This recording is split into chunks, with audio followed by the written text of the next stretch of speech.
ಅಧರ್ಮವನ್ನು ನಾಶ ಮಾಡಿ ಧರ್ಮವನ್ನು ರಕ್ಷಿಸಲು ವಿಷ್ಣು ತೆಗೆದುಕೊಂಡ ಅವತಾರಗಳನ್ನು ಇಂದಿಗೂ ಜನರು ಪೂಜಿಸುತ್ತಾರೆ ಮತ್ತು ಗೌರವಿಸುತ್ತಾರೆ.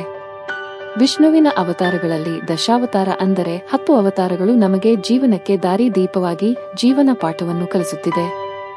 ವಿಷ್ಣುವಿನ ದಶಾವತಾರ ಅಥವಾ 10 ಅವತಾರಗಳು ನಮಗೆ ಯಾವೆಲ್ಲ ಜೀವನ ಪಾಠವನ್ನು ಕಲಿಸುತ್ತೆ?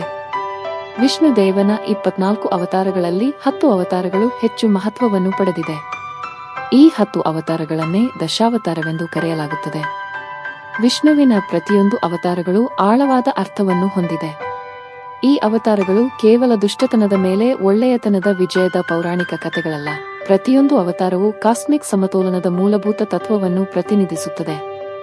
ನಿರ್ದಿಷ್ಟ ಯುಗದಲ್ಲಿ ಅಧರ್ಮದ ಅವನತಿಯನ್ನು ಸೂಚಿಸುತ್ತದೆ. ವಿಷ್ಣುವಿನ ಮೊದಲ ಅವತಾರವು ನೀರಿನಿಂದ ಸೃಷ್ಟಿಯಾಗಿ ಕಲಿಯುಗದ ಅಂತ್ಯವನ್ನು ಸೂಚಿಸಲು ಬಿಳಿ ಕುದುರೆಯ ಮೇಲೆ ಬರುವ ಯೋಧನಾಗಿಯೂ ಚಿತ್ರಿಸಲಾಗಿದೆ. ವಿಷ್ಣು ದೇವನ ದಶಾವತಾರಗಳು ನಮಗೆ ಯಾವ ಜೀವನ ಪಾಠವನ್ನು ಕಲಿಸುತ್ತದೆ ಎಂಬುದನ್ನು ತಿಳಿದುಕೊಳ್ಳೋಣ. ನಂಬರ್ 1 ಮತ್ಸ್ಯ ಅವತಾರದ.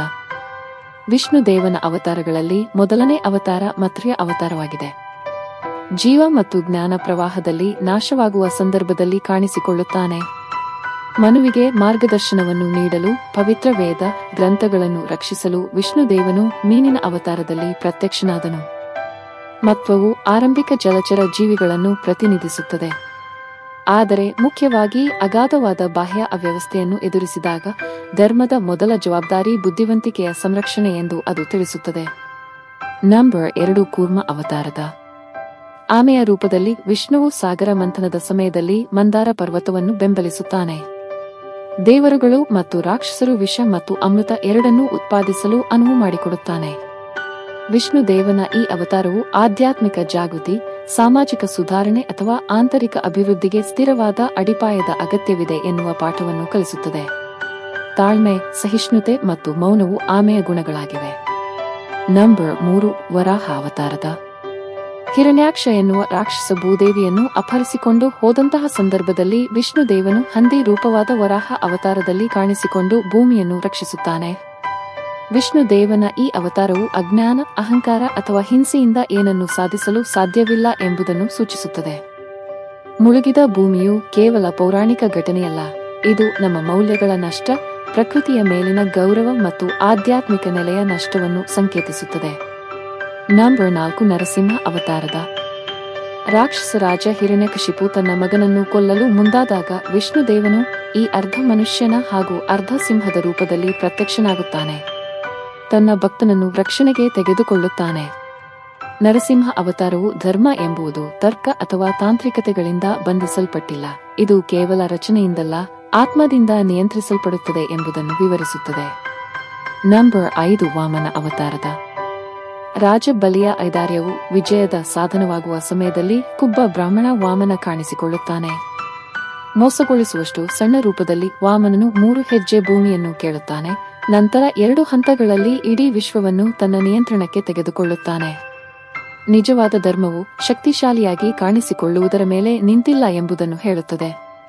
ಸದ್ಗುಣರಂತೆ ಧರಿಸಿರುವ ಅಹಂ ಕೂಡ ಅಂತಿಮವಾಗಿ ವಿಶ್ವಕ್ರಮದ ಮುಂದೆ ತಲೆಬಾಗಬೇಕು ಎಂದು ಇದು ನಮಗೆ ನೆನಪಿಸುತ್ತದೆ. ಚಿಕ್ಕ ರೂಪವು ಅತ್ಯಂತ ವಿಶಾಲವಾದ ಸತ್ಯವನ್ನು ಸಾಕಾರಗೊಳಿಸಬಹುದು. ನಂಬರ್ 6 ಪರಶುರಾಮ ಅವತಾರ. ಪರಶುರಾಮನು ಬ್ರಾಹ್ಮಣನಾಗಿದ್ದರೂ ದಬ್ಬಾಳಿಕೆಗೆ ಒಳಗಾದ ಕ್ಷತ್ರಿಯರನ್ನು, ಯೋಧ ರಾಜರನ್ನು ಶಿಕ್ಷಿಸಲು ಶಸ್ತ್ರಾಸ್ತ್ರಗಳನ್ನು ತೆಗೆದುಕೊಳ್ಳುತ್ತಾನೆ. ಈ ಅವತಾರವು ಧರ್ಮವು ಸಾಮಾಜಿಕ ಪಾತ್ರಗಳಿಗೆ ಸೀಮಿತವಾಗಿಲ್ಲ ಎಂದು ತೋರಿಸುತ್ತದೆ. ಧರ್ಮವು ತಮ್ಮ ಉನ್ನತ ಉದ್ದೇಶವನ್ನು ವಿಫಲಗೊಳಿಸಿದಾಗ ಅವುಗಳನ್ನು ಸರಿಪಡಿಸುವುದಕ್ಕಾಗಿ ಜಾತಿಯನ್ನು ತರುವ ಅಗತ್ಯವಿಲ್ಲ, ಯಾರಾದರೂ ಅದನ್ನು ಸರಿಪಡಿಸಬಹುದು. ಅವನ ದಯವೆಂದರೆ ಶಕ್ತಿಯನ್ನು ನಾಶ ಮಾಡುವುದು ಅಲ್ಲ, ಆದರೆ ಅಧಿಕಾರದಿಂದ ದುರಹಂಕಾರವನ್ನು ಮತ್ತು ಭ್ರಷ್ಟಾಚಾರವನ್ನು ಶುದ್ಧೀಕರಿಸುವುದಾಗಿತ್ತು. ಸಂಪ್ರದಾಯವು ದಾರಿ ತಪ್ಪಿದಾಗ ಸಂಪ್ರದಾಯವನ್ನು ಪ್ರಶ್ನಿಸುವುದು ಅಧರ್ಮವಲ್ಲ ಎಂದು ಈ ಅವತಾರವು ನಮಗೆ ಕಲಿಸುತ್ತದೆ. ನಂಬರ್ 7 ರಾಮ ಅವತಾರ. ವಿಷ್ಣುವಿನ ಸಂಪೂರ್ಣ ಮಾನವ ಅವತಾರ ಶ್ರೀರಾಮ. ಈತ ಅಯೋಧ್ಯೆಯ ರಾಜಕುಮಾರ. ಮಾನವ ಅವತಾರದಲ್ಲಿ ಕಷ್ಟವನ್ನು ಅನುಭವಿಸಿ ಜೀವನವನ್ನು ಗೆದ್ದಂತಹ ಅವತಾರ. ಅವನು ತನ್ನ ಇಚ್ಛೆಗೆ ತಕ್ಕಂತೆ ವಾಸ್ತವವನ್ನು ಮುರಿಯುವ ದೇವರಲ್ಲ, ಬದಲಾಗಿ ಅವನು ತನ್ನ ಹೃದಯವನ್ನು ಮುರಿದಾಗಲೂ ಧರ್ಮವನ್ನು ಆರಿಸಿಕೊಳ್ಳುವ ಹೃದಯಭವಂತನಾಗಿದ್ದ. ವನವಾಸವನ್ನು ಸ್ವೀಕರಿಸುವುದು, ರಾವಣನ ವಿರುದ್ಧ ಹೋರಾಡುವುದು ಮತ್ತು ಸಮಾಜದ ಸಲುವಾಗಿ ಸೀತೆಯಿಂದ ಬೇರ್ಪಡುವುದು ಎಲ್ಲವೂ ನೀತಿವಂತ ಸಂಯಮದ ಸಾಕಾರವಾಗಿದೆ. ನಂಬರ್ 8 ಕೃಷ್ಣನ ಅವತಾರ. ಕೃಷ್ಣನ ಅವತಾರವು ಅತ್ಯಂತ ಸಂಕೀರ್ಣ ಅವತಾರವಾಗಿದೆ. ಅವನು ಒಬ್ಬ ರಾಜನೀತಿಜ್ಞ, ತತ್ವಜ್ಞಾನಿ, ಪ್ರೇಮಿ ಮತ್ತು ಯೋಧನಾಗಿ ಈ ಅವತಾರದಲ್ಲಿ ಕಾಣಿಸಿಕೊಂಡಿದ್ದಾನೆ. ಅವನು ನಿಯಮಗಳನ್ನು ಮುರಿಯುತ್ತಾನೆ, ಯುದ್ಧದಲ್ಲಿ ವಂಚನೆಗೆ ಸಲಹೆ ನೀಡುತ್ತಾನೆ ಮತ್ತು ಭಗವದ್ಗೀತೆಯಲ್ಲಿ ಅತ್ಯುನ್ನತ ಆಧ್ಯಾತ್ಮಿಕ ಸತ್ಯಗಳನ್ನು ಕಲಿಸುತ್ತಾನೆ. ಅವನು ಕರ್ಮ ಯೋಗವನ್ನು, ಬಾಂಧವ್ಯವಿಲ್ಲದ ಕ್ರಿಯೆಯನ್ನು ಪರಿಚಯಿಸುತ್ತಾನೆ ಮತ್ತು ಆ ಕ್ರಿಯೆಯ ಹಿಂದಿನ ಉದ್ದೇಶವೇ ಹೆಚ್ಚು ಮುಖ್ಯ ಎಂದು ಕಲಿಸುತ್ತಾನೆ. ಕೃಷ್ಣ ಧರ್ಮದ ರಾಜತಾಂತ್ರಿಕನಾಗಿ, ಅವನು ಹೊಂದಿಕೊಂಡು ಹೋಗುವ ಸ್ವಭಾವದವನಾಗಿ, ಸಲಹಾಗಾರನಾಗಿ ಧರ್ಮ ರಕ್ಷಣೆಯನ್ನು ಮಾಡುತ್ತಾನೆ.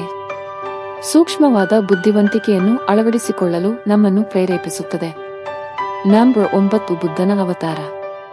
ಕೆಲವು ಸಂಪ್ರದಾಯಗಳಲ್ಲಿ ವಿಷ್ಣು ಬುದ್ಧನಾಗಿ ಅವತರಿಸಿದ್ದಾನೆ ಎಂದು ಹೇಳಲಾಗುತ್ತದೆ.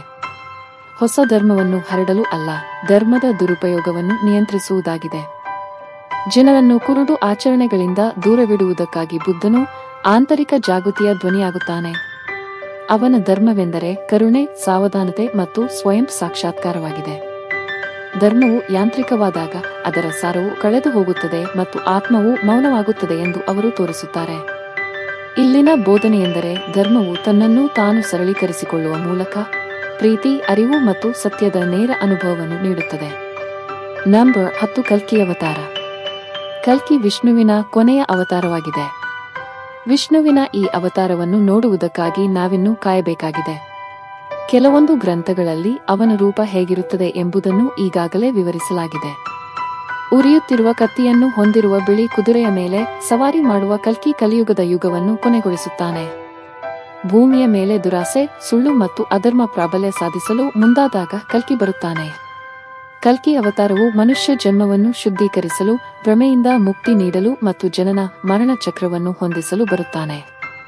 ಸುಧಾರಣೆಯ ಎಲ್ಲಾ ಪ್ರಯತ್ನಗಳು ವಿಫಲವಾದಾಗ ವಿಸರ್ಜನೆ ದೈವಿಕವಾಗುತ್ತದೆ ಎಂದು ಕಲ್ಕಿ ಕಲಿಸುತ್ತಾನೆ.